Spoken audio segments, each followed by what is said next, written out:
आमच्या लग्नाला 6 वर्ष झाली होती. आम्ही ट्राय करत होतो, बट आम्हाला चाइल्ड नव्हता. मग आम्ही आमच्या घराजवळच माहीमला अंकुर क्लिनिक म्हणून आहे, तर तिथे आलो. तर त्यांना आमचा म्हणजे आम्ही पहिला डॉक्टर केदार सरांना भेटलो तिथे. त्यांनी आम्हाला आमचा सगळा प्रॉब्लेम वगैरे विचारला, काय इश्यू आहे काय नाही, पहिला समजून घेतलं त्यांनी नीट.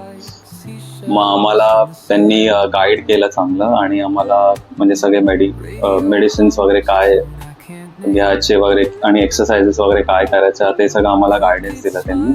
आणि मग आम्ही ते सगळं फॉलो केलं.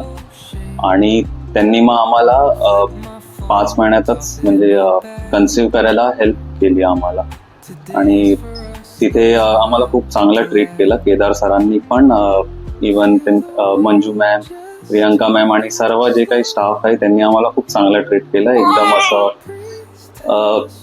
खूप छान एन्व्हायरमेंट होतं, खूप प्रोफेशनल एन्व्हायरमेंट होतं, आणि आम्हाला खूप तिथे येऊन चांगलं फील झालं. आम्ही रेग्युलरली पण आलो तिथे, आणि आता त्याचं फ्रूट आमच्या हातात आहे. तर खरंच खूप थँक्यू केदार सरांचं आणि पूर्ण टीमचं, अंकुर फर्टिलिटी क्लिनिकचं. त्यांनी आम्हाला आमच्या लाईफचं सगळ्यात मोठं गिफ्ट आता आमच्या हातात मी बोलेल असं की ऍज अ वुमॅन, म्हणजे मला 9 महिने पोटामध्ये बेबीला वाढवायचा होता, तर तो पण एक्सपिरियन्स खूप छान होता माझा.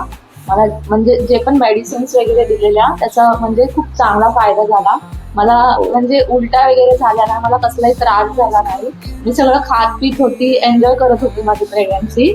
आणि कॉन्फिडन्स म्हणजे आधी मला प्रेग्नन्सीच्या अगोदर खूप अशी भीती वाटायची की ते एवढं मोठं पोट घेऊन कसं चालायचं, आतमध्ये कसं फील होत असेल, कसं काय असेल.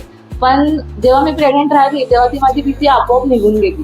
आणि जेव्हा पण नेहमी जायची 15 दिवसाने, आठवड्याने जेव्हा पण सर बोलवायचे, तर तेव्हा ते बेबीला बघून सोनोग्राफीमध्ये ते खूप छान वाटायचं. खूप प्लेझंट एक्सपिरियन्स होता. आणि ते खूप चांगलं, खरंच खूप प्लेझंट एक्सपिरियन्स होता. खूप आनंद झाला आम्हाला.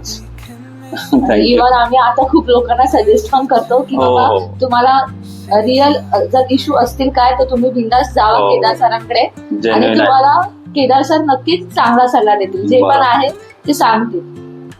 खरंच थँक्यू. थँक्यू.